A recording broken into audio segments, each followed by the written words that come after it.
32 years ago this month, Paul McCartney said goodbye to the Beatles and hello to a solo career. Now, as Paul tours the country, generations of young and old get to fall in love with his music again. Paul planned on playing for an hour and a half, but as you're about to see, there was just too much material to choose from. On a stop in Philadelphia, we had an all-access backstage pass to a musical legend. You say goodbye, I say can buy me love. I've dreamed about this moment my entire life. I've been in love with Paul McCartney since I'm 5 years old. And I'm not going to tell you how old I am. My parents like it too, so it's something that the whole family can listen to together.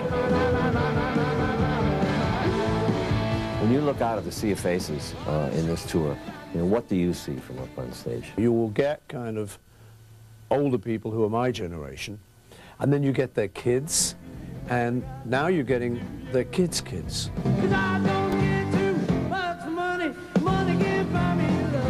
Nearly 40 years after the Beatles first invaded America, Paul McCartney, now approaching his 60th birthday, is rocking them wild, playing to 3 generations of fans on his sold-out 19-city U.S. tour.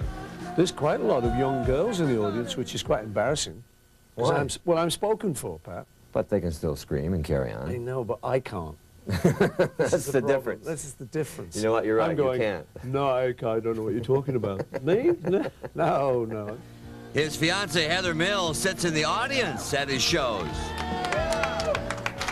In Philly, she greeted him backstage at the end of the night and walked with him back to his tour bus. The show lasts 2.5 hours each night. In Philadelphia, Paul arrives at 5 o'clock for sound check. His 5 guitars and basses and 1 ukulele are fine-tuned. Then at 8:30, he takes this route from his dressing room up a hallway and through this corridor. And then finally up these stairs to an adoring public.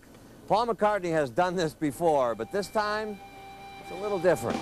You say yes, I say no. Whereas he shied away from Beatles tunes when he toured with his second band, Wings, in the 70s, Paul now embraces them, delivering 21 classics from Hello Goodbye to Hey Jude.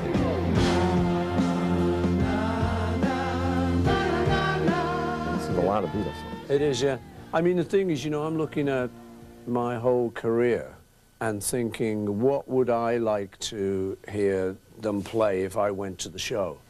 And without reservation, without sort of thinking things like, well, this is Wings, and in order to establish Wings as a band, I don't want to play too many Beatles things because I want it to be Wings.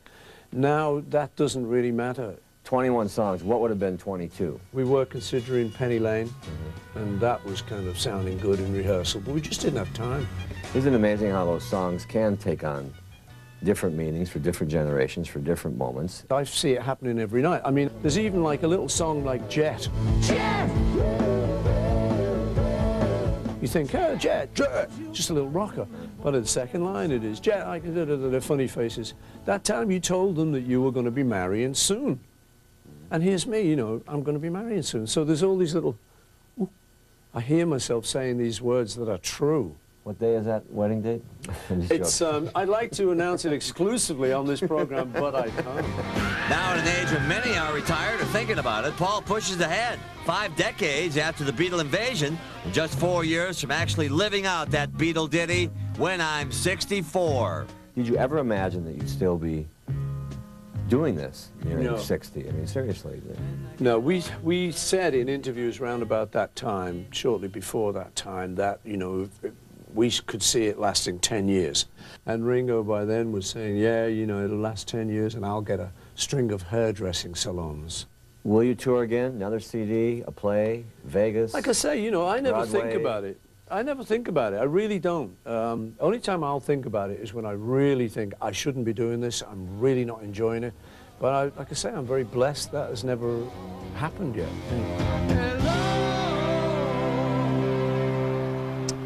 Next Friday, Paul will sing 2 songs on The Tonight Show with Jay Leno, and Monday, more with McCartney as he talks about his involvement with a little film called The Lord of the Rings.